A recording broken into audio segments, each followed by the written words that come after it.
Ndị nke m ndewonu. Tata achọrọ m igosi unu ụfọdụ ihe dị na mbaraba anyị. We're going to look at a few things that are available in our house environment, and I want you to join the lesson. Nne, kedu ihe bụ ihe a?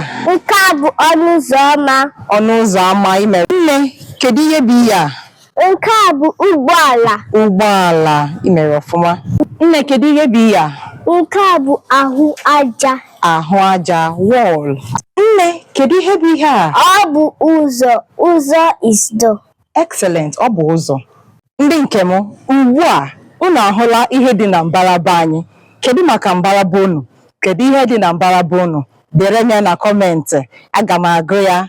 Aga m ahụ unu mgbe ọzọ. Aha m bụ Princess Enyinna-Okoro, nke si n'Igbo dị mma, ebe anyị na-akụziri ụmụaka na ndị ka na-ebido asụsụ Igbo ka ha ghọtịa. Ka ọ dịnụ.